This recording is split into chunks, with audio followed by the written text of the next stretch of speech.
अस्सलाम वालेकुम प्यारे दोस्तों। इस्लाम के अनुसार जो लोग अल्लाह को मानते हैं, अल्लाह पर भरोसा रखते हैं, अल्लाह उनके साथ हमेशा होता है। और जब कोई अल्लाह के बंदे को कोई तकलीफ देता है, दुख दर्द देता है, तो अल्लाह अपने बंदे की मदद करता है।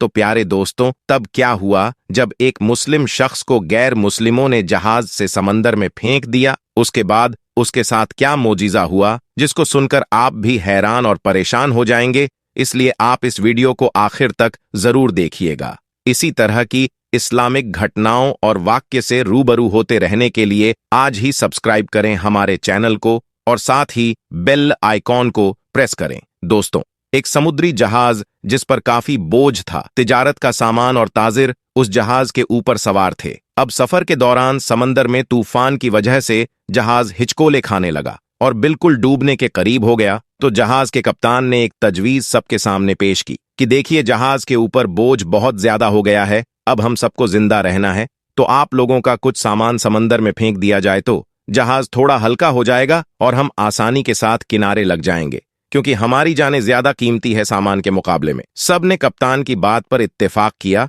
और सब ने कहा कि एक जो सौदागर है, यानी एक जो ताजीर है, वह बिल्कुल नया है और वह काफी सामान अपने साथ लेकर आया है। उसका सामान फेंक दिया जाए समंदर में तो इससे हम सब डूबने से बच जाएंगे, और उसका सामान जितना है अगर उतना फेंक दिया जाए तो हमारा जहाज आसानी के साथ किनारे लग जाएगा। सब ताजिरों ने इस बात पर इत्तेफाक किया, लेकिन जिस ताजिर का सामान फेंका जाने वाला था उसने कहा, मेरे अकेले का सामान को फेंका जाएगा। सब ताजिरों का थोड़ा थोड़ा सामान समंदर में फेंक दिया जाए, उससे नुकसान भी सब पर तकसीम हो जाएगा और सबकी जानें भी बच जाएंगी। लेकिन सब सौदागर ने उस नए सौदागर यानी नए ताजीर के खिलाफ बगावत कर दी और उससे लड़ाई झगड़ा करना शुरू कर दिया। और झगड़ा इतना बढ़ गया कि सब ताजिरों ने मिलकर उस नए ताजिर यानी उस नए सौदागर को उसके सामान के साथ उठाकर समंदर में फेंक दिया और अपना सफर जारी रखा। ताजिर को तो समंदर में फेंक दिया गया। वह ताजिर बहुत देर तक लहरों से लड़ता रहा, आखिरकार थक कर बेहोश हो गया। लेकिन कुछ देर के बाद जब वह होश में आया तो उसे मालूम हुआ कि समंदर की लहरों ने उसे किसी वीरान और नामालूम जजीरे पर लाकर किनारे कर दिया है। वहां आदम ना आदमजाद दूर दूर तक कोई ठिकाना था, बस छोटा सा जंगल और पानी ही पानी। सौदागर बड़ी मुश्किल से उठा सांस ली, यहां तक कि वह चल भी नहीं पा रहा था।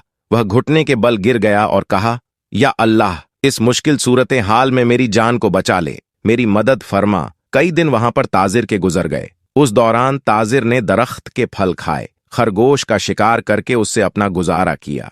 उसको कहीं मीठी नदी का पानी मिल गया, वहां से पानी पीता। रात की सर्दी और दिन की गर्मी से बचने के लिए सौदागर ने जंगल से लकड़ियां काट काट कर एक छोटी सी झोपड़ी बनाई, ताकि ठंडी और गर्मी से अपने आप को बचा सके। अब एक दिन वह ताजिर आग जलाकर अपने लिए खाना बना रहा था। वो आग चूल्हे की आग थी, उसकी झोपड़ी में लग गई और झोपड़ी लकड़ी की थी और जलने लगी। बचाने की बहुत कोशिश की, लेकिन थोड़ी ही देर में पूरी झोपड़ी जलकर खाक हो गई। अब सौदागर बिल्कुल जमीन पर बैठ गया और आसमान की तरफ देखकर कहने लगा, या अल्लाह, क्यों मेरे साथ ही क्यों सारी मुसीबतें, सारी आजमाइश मेरे साथ ही क्यों? हम लोग भी अक्सर शिकायतें करते हैं कि मेरे साथ ही ऐसा क्यों है, यह आजमाइश मेरे साथ ही क्यों है, यह मुसीबत मुझ पर ही क्यों? ऐसे ही उस ताजिर ने भी कहा, या अल्लाह, एक तो मुझे गलत तरीके से समंदर में फेंक दिया गया, अब यह छोटी सी झोपड़ी मैंने बनाई थी, या अल्लाह, तूने इसको भी जलाकर राख कर दिया। या अल्लाह, मेरे पास अब कुछ भी नहीं बचा है,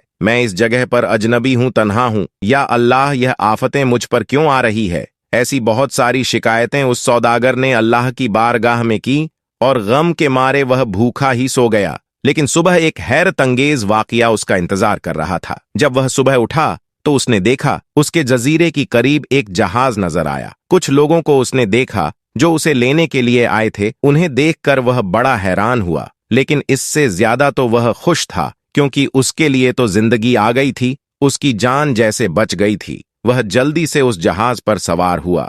खुशी की शिद्दत से उस सौदागर को यकीन नहीं आ रहा था कि वह चल रहा था और जहाज वाले उसे बचाने के लिए आए थे। इस अनजान जगह पर कोई यकीन नहीं कर पा रहा था कि आखिर मेरे पास यह लोग कैसे आ गए, उनको मेरे यहां होने का पता कैसे चला, उन्हें किसने यह बातें बता दी। सौदागर ने उन जहाज वालों से पूछा, भाइयों, एक बात मुझे बताओ, तुम्हें कैसे पता चला तुमने मुझे कैसे ढूंढा? आखिर मेरा ठिकाना तुम्हें कैसे मिल गया? यह तो बिल्कुल अनजान और अजनबी जगह है। उस सौदागर के इन तमाम सवालों को सुनकर जहाज वालों ने जवाब दिया, हमने यहाँ पर धुआं उठता हुआ देखा था, तो हमें ऐसा लगा कि कोई शख्स हमें अपनी मदद के लिए पुकार रहा है, क्योंकि समंदर में जब कोई मुसीबत में फंसता है तो इसी तरह से इशारे देता है, और हमें ऐसा लगा कि किसी ने यहाँ पर आग जलाई है और धुएं के जरिए वह हमें मदद के लिए पुकार रहा है।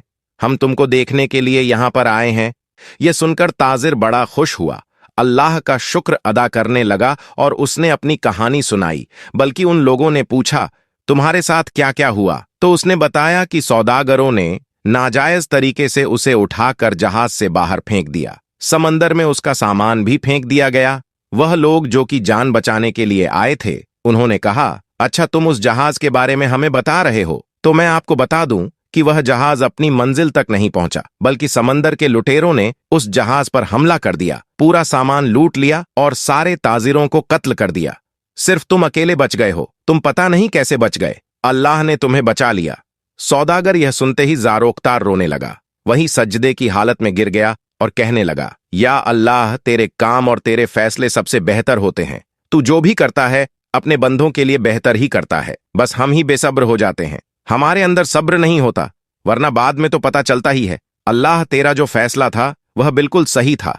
मेरे भाइयों और बहनों और दोस्तों, अगर आपकी हालात बिगड़ जाए तो आप डरे नहीं, आप खौफजदा ना हो। बस इतना यकीन रखें कि खुदा की हर चीज में हिकमत होती है। जब भी आपका कोई काम रुक जाए, आपकी कश्ती भंवर में फंस जाए, आपकी झोपड़ी जल जाए, तो यह जान लें कि खुदा आपका अच्छा इंतजाम कर रहा है। रसूल अल्लाह सल्लल्लाहु अलैहि वसल्लम ने फरमाया कि अल्लाह पाक ने जिसके लिए दुआ के दरवाजे खोले हैं, उसके लिए रहमत के दरवाजे भी खोल दिए हैं। और अल्लाह ताला के नजदीक होकर उससे आफियत मांगना हर चीज मांगने से ज्यादा बेहतर है। मुसलमानों के रूप में हम जानते हैं कि हमारे अस्तित्व का मुख्य उद्देश्य अल्लाह की पूजा करना है, लेकिन यह जानते हुए भी कि कभी कभी हम सही रास्ते से भटक जाते हैं और अपने जीवन के सुखों और इच्छाओं के पीछे चलते हैं। इसलिए अल्लाह आपको यह याद दिलाने के लिए परीक्षण करता है कि वह आपके लिए यहाँ है और वह एकमात्र व्यक्ति है जो आपकी मदद कर सकता है और आपको कठिनाई से बाहर निकाल सकता है।